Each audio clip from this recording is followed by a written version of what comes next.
તમારા ભાઈ કેમ નહીં આવ્યા હોય? હે છોકરો ફોન તો કઈ તાર બાપુજી તાર પોપો કોને ક્યાં ગયો હોય છે? આખા ઘરમાં હોય એટલા બધાને ફોન ફોન કરે આમ તું તું તું છોકરી કાપીને સમજો મારામાં ટું ટું થાય ટાવર વાળા તાર પપ્પાને ગોતે છે. હાજો લાગ્યો લે મૂકી દે. એ હાલો ક્યાં છો તમે? બાર રહો બાર. પણ બાર ક્યાં છો? કીધું ને બાર રહો. તમે કઈ ખાધું કે નહીં? અહીંયા માસુરૂમ વાટ જોઈ. ખાઈ લીધું. હું ખાધું? હું ખાધું? હું ખાધું? હું ખાધું? એ આનાથી શેટા રેજો નકર કોરોના આવી જાય. હું ઈશ્વરે આપણને ખાવાનું આપ્યું મારા બાપ, કઈક હારું ખાવ. ખાવાની ક્યાં તાણ છે? અને આ સુવિધાઓ અત્યારના છોકરા તમે જોવો ને આપણને આમાં આફોડું મજા આવે. કોકનું છોકરું હોય તો તેડી લઈ એમ થાય બે બકા ભલે કેવું રૂપાળું કેટલું ચોખ્ખું કેટલું. નકરાય પછી વર્ષ પેલા આપણે શું હતા યો. આ અત્યારનું છોકરું નિહાળ્યા જાય 200 રૂપિયાના મોજા પહેર્યા હોય, 300 રૂપિયાના બૂટ પહેર્યા હોય, 2000-2500 ની કપડાની ઝોર પહેરી હોય, પાછળ બગલ ઠેલો સ્કૂલ બેગ, આપણે દફતર કહેતા. ઈ સ્કૂલ બેગ 2000-2500 નો હોય, એમાંય પાછો પાણીનો ભંભો ઉછતા, ઠંડુનું ઠંડુ રહે, ગરમનું ગરમે રહે. અમે હતપમાં મોટા થયા અને આ છોકરું નિહાળે જાય એટલે 200 રૂપિયાનો તમને કોઈ નાસ્તાનો ડબ્બો હોય, એમાંય પાછું 150 રૂપિયાનું નાસ્તો પીર્યો હોય, સેન્ડવીચ હોય. એ છોકરું આવેલું જતું 7-8 હજારનું છોકરું હોય. આ હું આપણે પછી વર્ષ પેલા શું હતું મારા બાપ? કાંઈ નમળે. અમારે અમે જે પ્રાથમિક શાળામાં નિહાળ્યું ભણતા, સુવિધા નામે કાંઈ નહીં. દાદાને લેંઘામાંથી એક લાલ ઠેલી સીવડાવી, ધોળી ઠેલી સીવડાવી, એને નિહાળે લઈ જવાની ઉજદાદ. એમાં ચોપડા નાખ્યા હોય. અમારે એક મિત્ર છે ગભો, શરૂઆત ત્યાંથી જ કરું કારણ કે મને ફરમાઈશ આવી હતી. મારા મિત્ર છે ગભો, ગભાને બિચારાને કંપની ફોડ જીપ જલાય સોંટે હટકે એટલે આ દફતરનો આમ ગોફણીઓ કરતો કરતો ભણવા ગયો સમજા. અને આવી રીતે આમ ગોફણીઓ કરીને આમ દફતર મૂકેલું. સાહેબ આખો રૂમ ભરીને બેઠેલા, બોર્ડમાં ભણાવે. એટલે આવડો પ્રાથમિક શાળાના 12 આંખે ઉભો રહ્યો. એટલે સાહેબે એવું કીધું, ગભા બટા આપણી નિહાળનો ટાઈમ 8 વાગ્યાનો છે, 10 વાગ્યા ધડ્યો આવીશો, કાંઈ વહેલું આવવાનું ભાન છે કે નહીં? ગભો કે હું વહેલો આવું કે મોડો આવું? તમારે નિહાળ ચાલુ કરી દેવાની. મારે વહેલા મોડું થાય. સાહેબ કે 2000 કીધું ને કે ઉભો રે. આ છોકરાઓ સવારમાં 8 વાગ્યામાં આવીને સંસ્કૃતના શ્લોકો બોલે. ઓમ ભૂર્ભુવઃ સ્વઃ તત્સવિતુલ વરેણ્યમ ભર્ગો દેવસ્ય ધીમહિ ધિયો યો નઃ પ્રચોદયાત કરીને હારે બેહીન સંસ્કૃતના શ્લોકો તો શીખ. ઈ નહીં બને. કે કેમ? એ કે એ આખો શ્લોક બોલે ને તો એ હજી હું ઓમ ભૂયે જ પીગો. આ સટકવા હાટુથી મોડો આવું. સાહેબ કે 2000. ઉસ્તાદ આપણે ગામડામાં કાંઈ પણ પ્રસંગ હોય ને એટલે પ્રાથમિક શાળાના શિક્ષકોને જમણવાર કરતા, બધાને આમંત્રણ આપતા. સાહેબ ને બરોબર ક્યાંક જમવા જવાનું, બાને હજી ગભાને બેહારી રહ્યો હતા. તો સાહેબે કીધું ચાલો છોકરાઓ આજે અમારે ફલાણા ભાઈની ઘરે જમવા જવાનું છે, તો જેને પ્રશ્ન કરું એને જવાબ આવડી જાય એને પેલા ઘેરે જવાનું, બાકીનાને પછી ધીમે ધીમે જવાનું. કે આ 2x3 નું ટેબલ છે, એમાં એક ખૂણે એક ઈંડું મૂકું, બીજે ખૂણે બીજું ઈંડું મૂકું, કેટલા ઈંડા થાય? ગભો ઉભો જોઈ કે મુરગીનું કામ તમે એવું કામ કરો છો.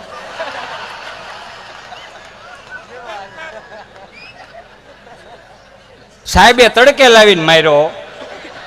કઈ હાવ આમ થોડા હોય?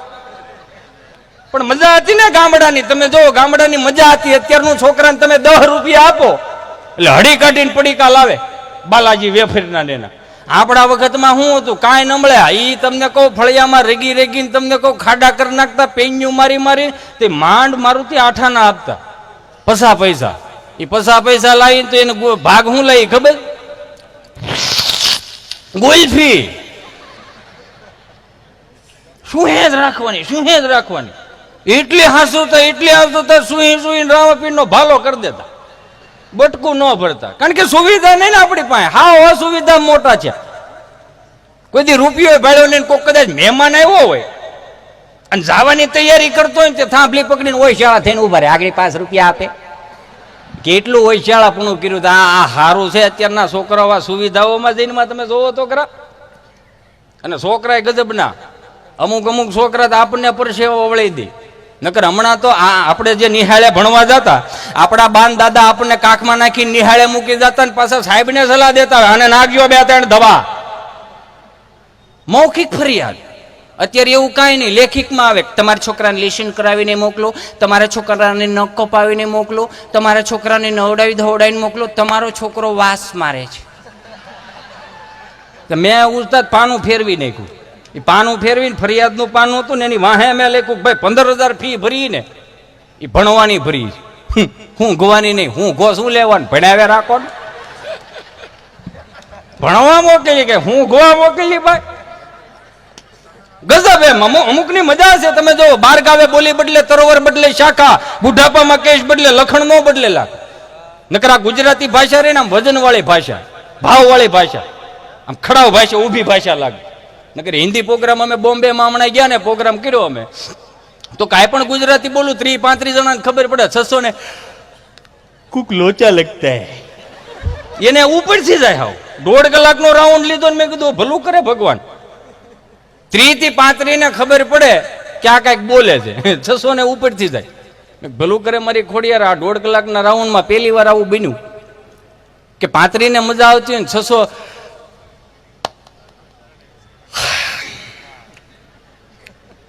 એટલે મને એમ થયું કે મેં કીધું આને 35 નું હવે નથી જોવાનું, 600 નું જોવાનું. એટલે મને ભાઈ સફાકરું મને આવડે નહીં, પણ આ તો ત્યાં તેદી બીહમાં બોલવું પડ્યું. એટલે મેં વળી ત્યાં એક સફાકરું બોલ્યો. મેં કીધું કદાચ 600 વાળા જે હિન્દી બોલે છે એને ગુજરાતી સમજાતું નથી ને કદાચ સફાકરા મજા આવે.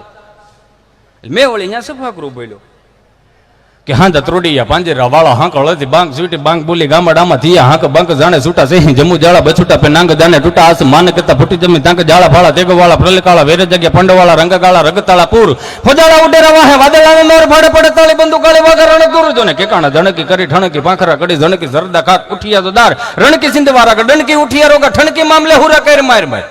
ત્યાં 8 વર્ષનો છોકરો ઉસ્તાદ આમાં હાથમાં ચીઠી લઈને આવ્યો. એટલે મને એમ થયું વંશ મોર કરવાનું કીધું હોય છે. એ ચીઠી હાથમાં લીધી ને તો એમાં હિન્દીમાં લખેલું કુછ સમજાય એસા બોલો. ક્યાંથી ભેગું જ ન થાય. અરે મેં કીધું ભૂલું કરે મારી ખોડિયાર. હવે તો કઈક અને આમાં પછી કેવું થાય, ઉગે અને કોઈ ન પૂગે. પ્રાર્થના કરો ને એટલે એ વસ્તુ તમને મળી જાય એ ખરી. 700 ની મેદનીમાં મને એમ થયું કે હવે તો ભગવાન ભલું કરે. જો આ 35 ને ન ખબર પડે તો કાંઈ નહીં, 600 જણા ખાલી એટલું કહી દે ને વાહ એટલે આપણો ધક્કો વસૂલ. અને કુદરતી હું હુઈ જઉં હિન્દી ફિલ્મના ગીત દુહાન ધક્કો માર્યા. ओ उस्ताद पण दोन जी तता जिसके लिया मैं जिसके लिए यार उम्र तता पण एक ऐसी लड़की थी मैं जिसको प्यार करता था. આન 10 નું બંડલ ફરફરતું આવ્યું. મેં કીધું લાગ્યું. પછી મને એમ થયું કે લેની મજા આવે ને આમાં. તમે મેં કીધું ને શરૂઆતમાં તમારી વાહ હોય ને અમારી હવા હોય. એટલે મને એમ થયું કે લેને બીજો દુહો ઠપકારું. એટલે બીજો દુહો માર્યો. बणदुन ना गजरे गिदार ना मोतियों के हार ना कोई किया सिंगार फिर भी कितनी सुंदर लगती हो. મેં કીધું હવે લાંબુ હોકાય નહીં ને કરે ખબર પડી જાય છોકરા પાસે મટીરિયલ થઈ રહ્યું છે. એની કરતા એક દુહો મારીને ઘેરે આવ્યું તો હોય. ચલો દુહો માર્યો.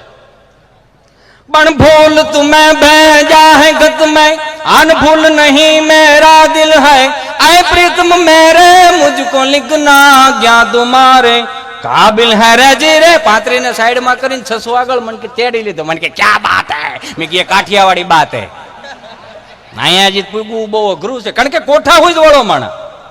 આપણા વડીલો જે હતા સૌરાષ્ટ્રની અંદર જે વડીલો હતા સવારના 4 વાગ્યાના બ્રહ્મ મુહૂર્તમાં ઉઠતા અને રેડિયો ચાલુ કરતા. ઉસ્તાદ જે સવારના 4 વાગ્યામાં ઉઠતો એની બુદ્ધિ સ્થિર હોય, એ ધારે કરી શકતો. હું કામ? કારણ કે વેલો ઉઠેલો માણસ. 4 વાગ્યાના બ્રહ્મ મુહૂર્તમાં રેડિયો ચાલુ કરીને સરસ મજાના પ્રભાતિયા સાંભળતા, હજી અખંડ રોજી હરિતારા હાથમાં, હરી મારું ગાડું ક્યાં લઈ જાય, વૈષ્ણવજન તો જેને કહીએ જે પીડ પરાઈ જાણે રે, આ શબ્દોનો એને આખો દી નૂર રહેતો, અને કદાચ ઈ ઓટલે બેહતા એને આખો દી વ્યો જતો. મારે ને તમારાથી અડધી કલાક નથી જઈ શકતી. એવું કામ અને પાત જ એટલો ભીરો કે હક નથી આપણને. હે, તમે જોવો તો ખરા. અને એને ઈ જ રેડિયો 6 વાગે દી ચાલુ કરે એટલે આકાશવાણી રાજકોટ આવતું. નમસ્કાર, આકાશવાણી રાજકોટ પ્રસ્તુત કરે છે ગામનો ચોરો.